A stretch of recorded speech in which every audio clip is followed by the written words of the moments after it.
பார்க்க போறோம். Tips number 3 என்ன பார்க்க போறோம்னு பார்த்தீங்கன்னா, இந்த மாதிரி குழந்தைகளுடைய பழைய டீ-ஷர்ட்ஸா இருக்கட்டும், பழைய பனியன் கிளாத்தா இருக்கட்டும், நம்ம வந்து வேஸ்ட்டா தான் வச்சிருப்போம் தூக்கி போடாம. சோ அத வந்து சூப்பரா நம்ம யூஸ் பண்ணிக்க முடியும். அந்த கிளாத்தோட மேல் பகுதியை மட்டும் நம்ம கட் பண்ணி ரிமூவ் பண்ணிடலாங்க. பாட்டம் போர்ஷனை நம்ம யூஸ் பண்ணிக்க போறோம் இந்த டிப்ஸ்க்கு. பாருங்க இந்த மாதிரி கட் பண்ணி முடிச்ச பிறகு கார்னர்ல வந்து பார்த்தீங்கன்னா இந்த மாதிரி எல் ஷேப்ல கட் பண்ணி ரிமூவ் பண்ணிடுங்க ஃப்ரெண்ட்ஸ். இப்போ நம்ம நல்ல பக்கம் உள்ள இருக்க மாதிரி வச்சுட்டு திருப்பி எடுத்துக்கலாங்க. இந்த மாதிரி திருப்பி முடிச்ச பிறகு நம்ம கட் பண்ணுவீங்களா ஸ்ட்ரைட்டா, அந்த ஸ்ட்ரைட்டா வந்து பார்த்தீங்கன்னா ஒரு தையல் ரன்னிங் தையலோ இல்லை ஏதாச்சும் ஒரு தையல் வந்து போட்டு எடுத்துக்கோங்க. உங்ககிட்ட மிஷின் இருந்துச்சுன்னா டைலர் மிஷினில் கூட நீங்கள் ஒரு தையல் வந்து ஸ்ட்ரைட்டா போட்டு விட்டுருங்க. அடுத்தது கார்னர்ல இந்த மாதிரி ஃபோல்ட் பண்ணிட்டு நான் எப்படி ஃபோல்ட் பண்ற பாருங்க.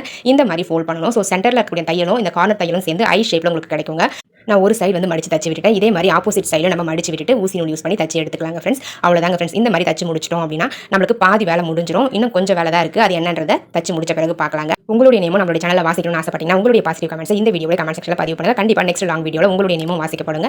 ஓகே ஃப்ரெண்ட்ஸ், வாங்க வீடியோக்குள்ள போகலாம். பாருங்க நான் தச்சு முடிச்சிட்டேன். இப்போ நம்ம மேலே வந்து பார்த்தீங்கன்னா அந்த ட்ரெஸ்ஸுடைய பாட்டமில் உங்களுக்கு மடிச்சு வந்து ஒரு லேயர் வந்து தச்சிருப்பாங்க. அந்த இடத்துல வி ஷேப்பில் கட் பண்ணிட்டு நீங்கள் அழகாக ஒரு நாடாவை எடுத்து இல்லை லேசியோ எடுத்து நீங்கள் பின் பண்ணி அழகாக இந்த மாதிரி இன்செர்ட் பண்ணீங்க அப்படின்னா அது வழியாக இன்செர்ட் ஆகும். இன்செர்ட் பண்ணிட்டு நம்ம நாடா கோப்பீங்களா அதே மாதிரி தான் கோத்து எடுத்துக்கணுங்க. இதுக்காக தனியாக நம்ம மடிச்சுலாம் தைக்க வேண்டியதில்லை. எல்லா டிஷர்ட்லையுமே இந்த மாதிரி பாட்டமில் ஃபோல்ட் பண்ணி தச்சிருப்பாங்க. நீங்கள் பெரிய சைஸ் ஷர்ட் எடுத்தீங்க டிஷர்ட் எடுத்தீங்க அப்படின்னா கூட இந்த போர்ஷன் உங்களுக்கு இருக்கும். நீங்கள் அதனால் ஈஸியாக வந்து இந்த மாதிரி ஒரு லேஸை வந்து கோத்தி எடுத்துக்க முடியும். பாருங்க ஃப்ரெண்ட்ஸ், நான் அந்த லேஸை வந்து கோத்தி எடுத்துட்டேன். அவ்வளோதாங்க. இப்போ நம்ம பின்ன ரிமூவ் பண்ணிடலாம். ரிமூவ் பண்ணிட்டு நல்ல பக்கம் வெளியே இருக்க மாதிரி திருப்பி விட்டுக்கலாங்க. அவ்வளோதாங்க ஃப்ரெண்ட்ஸ், நம்மளுடைய சூப்பரான பவுச் வந்து ரெடி ஆயிடுச்சுங்க. இந்த பவுச்சில் உங்களுக்கு தேவையான பொருட்களை நீங்கள் ஸ்டோர் பண்ணி வச்சுக்க முடியும். நீங்கள் ட்ராவல் பண்ண போறீங்க அப்படின்னா இந்த பவுச்சில் பேஸ்ட், ப்ரஷ், சோப்பு இதெல்லாம் போட்டு நீங்கள் இந்த பவுச்சை லாக் பண்ணி ஹேண்ட் பேக்கில் வச்சுக்க முடியுங்க. ரொம்பவே கம்ஃபர்டபுளாக இருக்கும். அப்படி இல்லைனா இந்த மாதிரி உங்ககிட்ட இருக்கக்கூடிய ஸ்டேஷனரி ஐட்டம்ஸ்லாம் போட்டு வைக்கிறதுக்கு இந்த பவுச்சை நீங்கள் யூஸ் பண்ணிக்கலாம். அழகாக உள்ள போட்டு விட்டுட்டு இந்த மாதிரி அந்த லேஸை யூஸ் பண்ணி லாக் பண்ணிக்க முடியுங்க. பார்க்கவே ரொம்ப க்யூட்டாக அழகாக இருக்கு இல்லைங்களா? ஒரு மினி பேக் மாதிரி இருக்கும் பார்க்கறதுக்கு. உங்களுக்கு யூஸ் பண்ணுறதுக்கும் ரொம்பவே கம்ஃபர்டபுளாக இருக்குங்க. தேவைப்படுறவங்க ட்ரை பண்ணி பாருங்க. ட்ரை பண்ணி பார்த்துட்டு ரிசல்ட் உங்களுக்கு பிடிச்சிருந்தது அப்படின்னா மறக்காம இந்த வீடியோக்கு லைக் தட்டி விட்டுருங்க ஃப்ரெண்ட்ஸ்.